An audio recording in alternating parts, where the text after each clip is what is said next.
everyone. Today we are going to see how Edinburgh is preparing for the Edinburgh Festival 2022. How are you all? Hope you're all happy and healthy and well out there. Yeah, we are 1 week-ish by the time you see this video, just less than 1 week away from the start of the Edinburgh Festival 2022, and it's been a while since I've had the chance to do this, but traditionally before the festival I would always take a look, see how the city is, you know, getting ready for it, and we haven't been able to do that since 2019. So jumping back in tradition a little bit, and let's see how things are. Next week we'll put up a first look, because it'll be the start of it. It'll be nice to see how the city's changing. But you can see already the signs for shows are already starting to appear.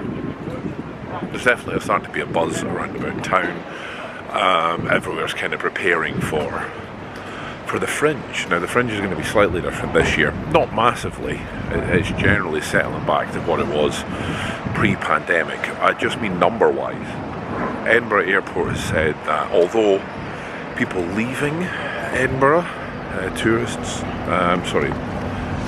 the Edinburgh resident Scottish people leaving is about back to 100% what it was pre-pandemic, but people coming in is not quite at the numbers it was prior to the pandemic starting. Look, we've got an Edinburgh International Festival posters up as well, because remember, the Edinburgh Festival is not just the Fringe. There's multiple festivals on. There's the Jazz Festival, the Book Festival, the Food Festival, the International Festival, the Fringe Festival. There's so much more going on. Concerts at the Castle, which have already started. People coming in is only at about 60-70% what it was 2019. With that, the Fringe Festival as well has said that the amount of shows that they have this year compared to 2019 is also at about 70-ish% roughly to what it was then. So it's not as big. Possibly not a bad thing. Bring it down a little bit, let it get back to its roots a little bit more. So it does mean that if you are going to be here this August for the festival, it's maybe not going to be as busy as it has been the past few years. It's still going to be busy. It's still a lot of people coming into town, because I've said, this is a quote, this is a fact I haven't said for a while. The festival normally doubles the population of Edinburgh. That's not a made up figure. The Edinburgh population during August doubles because of everything that's coming in, tourists and shows and performers and everything like that. So let's have a look and see how Edinburgh's preparing for it. You can already see there are posters going up. Let's start on the Royal Mile. To tell you the truth, not much by the looks of it right now. They normally have stages. We are a week away, and you can see there's still deliveries and things going on, so I'm guessing that may be something they'll set up closer to the time. We'll have a look next week. They also have spots around the corner where they have areas for people to do street theatre. The stages are usually for extracts from shows. The other points are usually for street performers. This is going to change it this year, because this is not normally here, all this sort of outdoor seating, not something that we normally see. So be interesting to see how that changes. It'll be interesting to see how the street performers interact with this as well, because that's obviously going to change the dynamics there as well. Actually, the cone marks generally where street performers usually go in this area here, right beside the Fringe office, right there. Good place if you want to pick up tickets. It's getting busier. It's definitely getting busier here. There's definitely more things going on, but nowhere near what it'll be this time next week. Yeah, see, I think we're a little bit early right now, because normally there would be a street theatre part, street performer area set up there as well. Obviously not there yet, so we are a week away. These are small builds that could go up in a day or two. Let's go to the areas where you could take longer to set up things, like full theatres. Actually, before that, let's go up to the castle and give you a proper look at the performance area of the Esplanade for the Royal Military Tattoo. Like I said, the concerts at the castle have already started. Let's go up, have a look. Actually, you can see the hub here near the top of the Royal Mile. Looks like they're going to be a venue, either a venue or ticket collection for various events at the Edinburgh International Festival. 75 years of bringing world culture together. Okay, this is a heads up. We are not in August yet, and I'm not at the top of the Royal Mile yet, and you can see the crowds. You can see how busy it is here already. Just letting you know. And here we go. Now I'm going to guess that currently the concerts at the castle have finished, because right there, that used to be the stage. And if you go back 2 weeks videos, you could see the stage. The stage is now gone. That's not something you can put up in a day, you know, for a gig at night time. And now the fact it's gone, I'm going to assume the concerts are gone, and now they're just in prep for the Royal Military Tattoo. And let's have a look at this.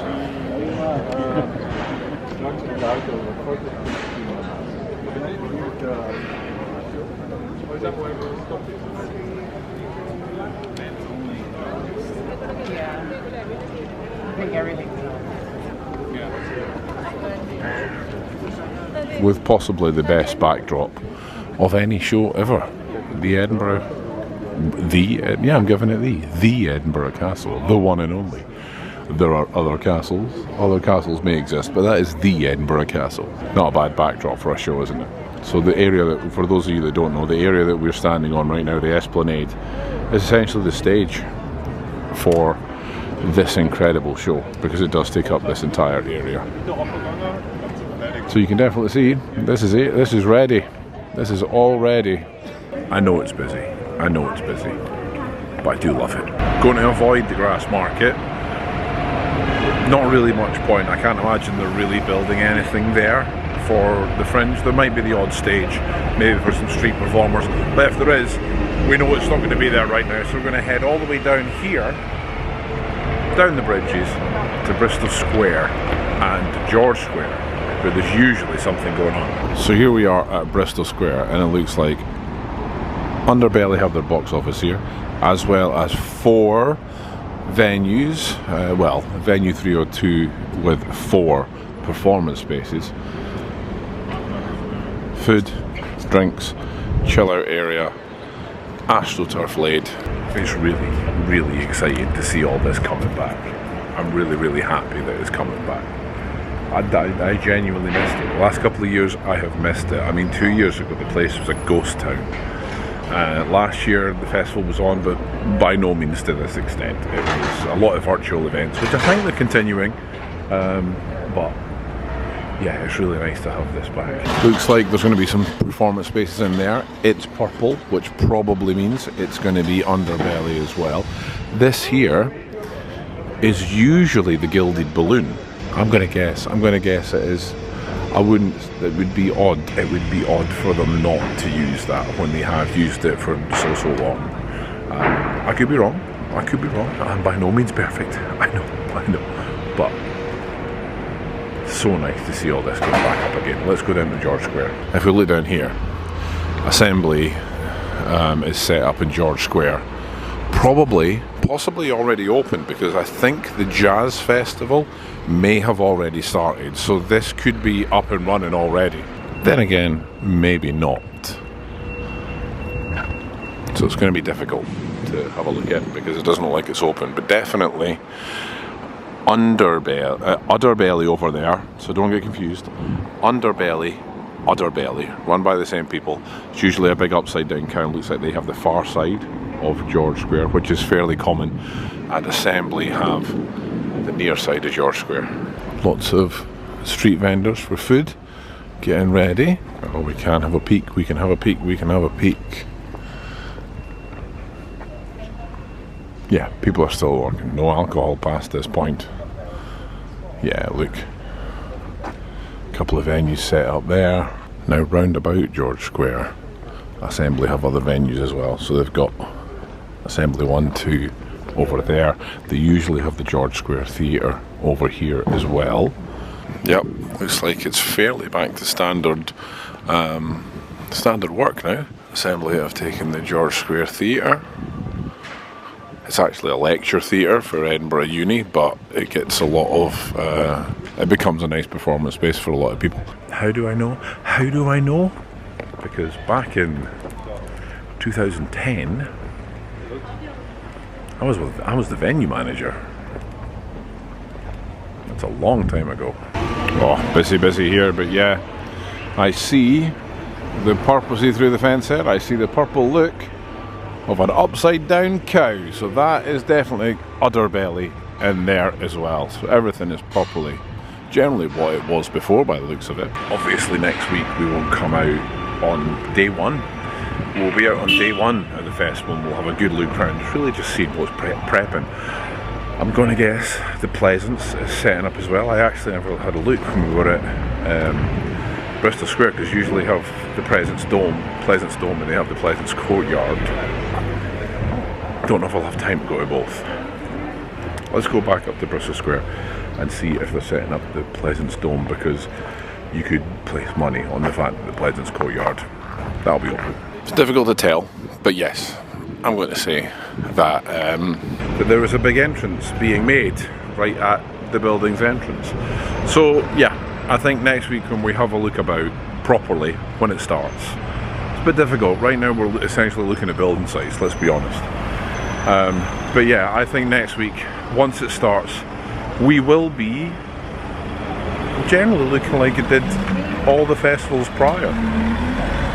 I'm really glad about that. I'm really glad about that. It was, I don't know if I ever felt that it was at risk, but maybe somewhere in the back of my head, as even though it's a big thing, but at the same time it's not a big thing.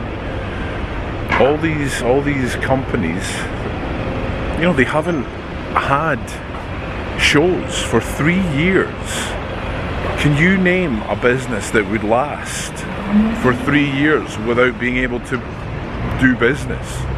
So the fact that they're all back in the same spaces, it's good.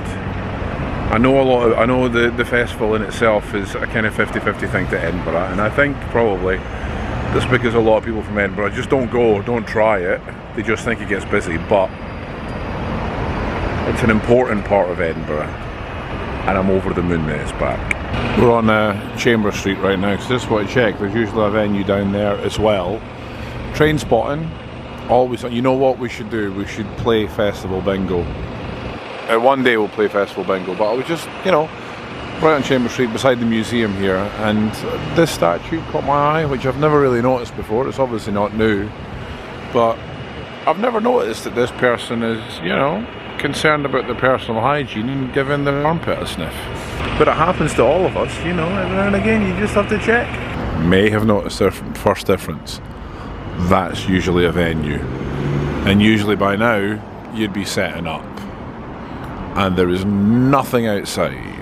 I take it back, they're setting up inside, there's just no trucks outside, but looks like that's going to be a venue as well. So yeah, I think we can definitely say that it's back to normal. I want to say as well that that's not an exhaustive list of venues. It does look like along the Cowgate they're possibly setting up under there as well, because they usually have some venues under there. Obviously this is just the centre of town. Don't get limited to the centre of town. The Fringe goes way further out than that. I know there's a show along Johnny Walker. They've got a venue, they've got a space there, they've got a Pick of the Fringe show this year. That's just an example. There's along the coast, if you leave Edinburgh, there's Fringe at Sea, and along North Berwick, right out of Edinburgh, you could go along to the beach and watch some shows along there as well, and out by Musselburgh.